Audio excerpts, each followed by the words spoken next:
Welcome to my channel. প্রতিদিনের মতো আজকেও আমি নতুন একটা ভিডিও নিয়ে হাজির হয়েছি। আজকে আমি একটা রেসিপি বানাবো, সেটা হলো চিকেনের রেসিপি। যাদের একদমই সময় থাকে না, মানে যারা হয়তো টিচার বা কোনো অফিসে কাজ করেন, তাদের হাতে তো রান্না করার সময়টা খুব কম, তাই তাদের কথা ভেবে আজকে আমি ম্যারিনেট না করে খুব সুন্দর একটা চিকেনের রান্না নিয়ে এসেছি। আশা করি আপনাদের ভালো লাগবে। তো প্রথমে আমি চিকেনটাকে, এখানে আমি 500 গ্রাম মতো চিকেন নিয়েছি, ডেলি কাট করে নিয়েছি। চিকেনটাকে আমি সামান্য তেল দিয়ে ফ্রাই করে নেব। প্রায় 5 মিনিট মতো আমি ফ্রাই করে নেব। চিকেনটা কিন্তু একদম 10 মিনিটে রান্না হয়ে যাবে। আপনারা দেখবেন এইভাবে যদি রান্না করেন, সত্যি কথা দিচ্ছি খেতে খুব সুন্দর লাগবে। চিকেনটা আমার 5 মিনিট ভাজা হয়ে গেছে। এবার ওই যে চিকেনটা ভাজলাম, তার থেকে যে তেলটা থেকে গেল, সেই তেলটা অন্য একটা কড়াই আমি ঢেলে নিলাম। ঢেলে নেওয়ার পর তাতে আমি দিয়ে দিলাম একটা দারচিনি আর দুটো মতো এলাচকে ফাটিয়ে নিয়ে দিয়ে দিলাম। দেওয়ার পর তাতে আমি কুচনো পেঁয়াজ দিয়ে দিলাম। কুচনো পেঁয়াজটা আমি হালকা ব্রাউন করে ভেজে নেব। তারপর এক এক করে সমস্ত মশলা দিয়ে দেব। হালকা ব্রাউন প্রায় হয়ে গেছে। এবার আমি থেতো করা আদা নিয়ে নিয়েছি আর থেতো করা রসুন, সেগুলো আমি দিয়ে দেব। যেহেতু বললাম একদম কম সময়ে রান্না হবে, আর যাদের হাতে একদমই সময় নেই, মশলা করার ঝামেলাও নেই, কিন্তু রান্নাটা খেতে কিন্তু খুব সুন্দর লাগবে। থেতো করা আদা রসুনটাও আমি দিয়ে দিলাম, একটু কষে নিচ্ছি। তারপর একটা বড় সাইজের টমেটোকে আমি কুচিয়ে নিয়েছি, সেই টমেটোটাকেও আমি দিয়ে দেব। টমেটোটাও দিয়ে দিলাম, কোনো জল দিচ্ছি না, যেহেতু টমেটোর থেকে জল বেরোবে। এবার আমি সমস্ত মশলাগুলো এক এক করে দিয়ে দেব।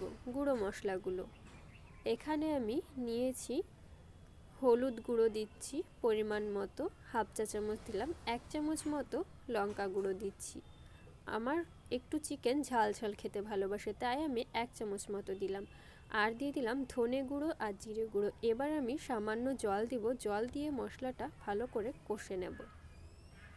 মশলাটা প্রায় কষা হয়ে গেছে। এবার আমি 2 চামচ মতো ফাটিয়ে রাখা টক দই দিয়ে দিলাম। আমি কিন্তু ম্যারিনেট করে রাখিনি, তার জন্য এখানেই আমি টক দইটা দিয়ে দিলাম। টক দই দেওয়া হয়ে গেল।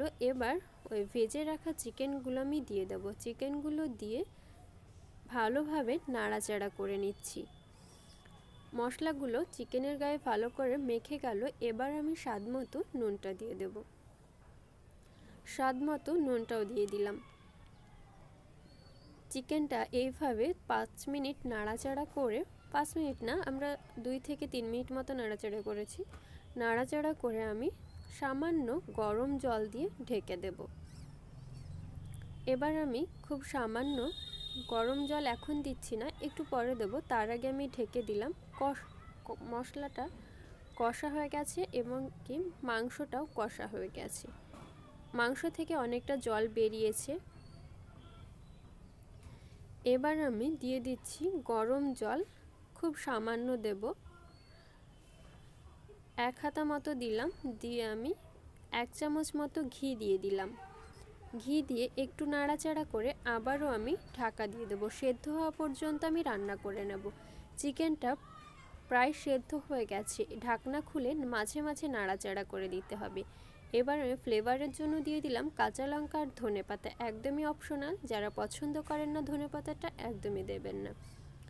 চিকেনটা পুরোটাই সেদ্ধ হয়ে গেছে। এবার আমি এখানে একটু গ্রেভি করব, তার জন্য আবারও আমি 1 কাপ মতো গরম জল দিয়ে দিচ্ছি।